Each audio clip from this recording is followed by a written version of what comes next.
Trophy আনবেনি। সবাই জোরে হাততালি দেবেন, সবাই জোরে হাততালি দেবেন। প্রথমবারের মতো এই ধরনের টুর্নামেন্ট ত্রিপুরা ক্রিকেট অ্যাসোসিয়েশন চালু করেছে আপনাদের জন্য।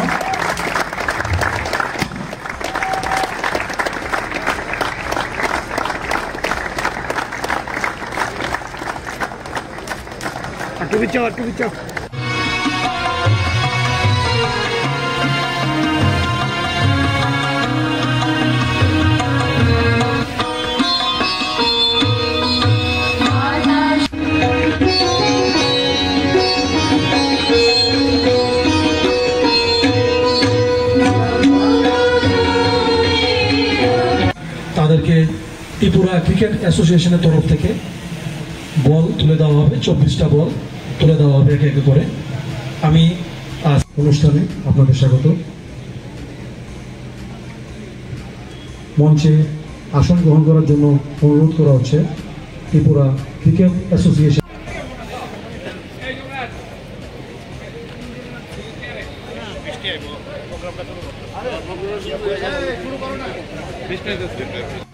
আপনারা জেনে খুশি হবেন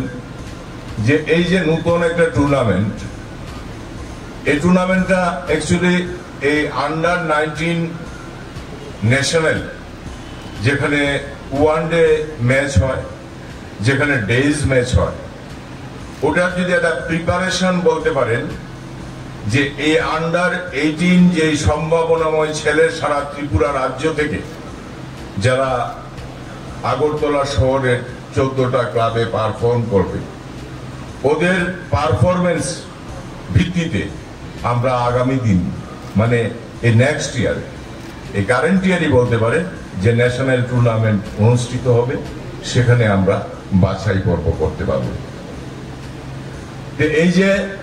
জুনিয়র লেভেল ক্রিকেটারকে প্রমোট করার, এই যে আন্ডার 13 আন্ডার 15 বয়েজ আমরা অর্গানাইজ করে সমস্ত সিসিপিসি থেকে শুরু করে সারা ত্রিপুরা রাজ্যে প্রত্যেকটি সাব ডিভিশন থেকে আমরা আন্ডার 15 বয়েজ, আন্ডার 13 বয়েজ এদের বিভিন্ন টুর্নামেন্ট আমরা অনুষ্ঠিত করে থাকি, যেখান থেকে আমরা আন্ডার 16 বয়েজ যে ন্যাশনাল যে টিম আমরা তৈরি করি, এদের পারফরমেন্সের বিচারে আমাদের আন্ডার 16 টিম যেটা গিয়ে ন্যাশনাল পারফর্ম করবে, সেই ক্ষেত্রে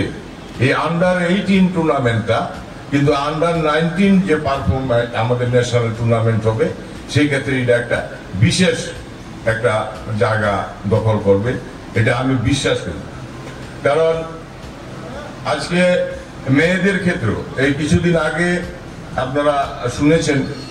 যে নর্থ ইস্টে আমরা যদিও বা ত্রিপুরা এবং আসাম আমরা এলিট গ্রুপে, কিন্তু নর্থ ইস্টের বাকি যে 6টা স্টেট আছে, এই স্টেটগুলি ওরা প্লেট গ্রুপে অবস্থান করলেও আমরা নিজেরা একটা আলোচনা করি সবাই মিলে নর্থ ইস্টে আমরা এই জুনিয়র লেভেল ক্রিকেটারদেরকে প্রমোট করার উদ্দেশ্যে এই কিছুদিন আগে একটা ফর দ্য ফার্স্ট টাইম গুয়াহাটিতে পোস্ট করেছিল ওরা যে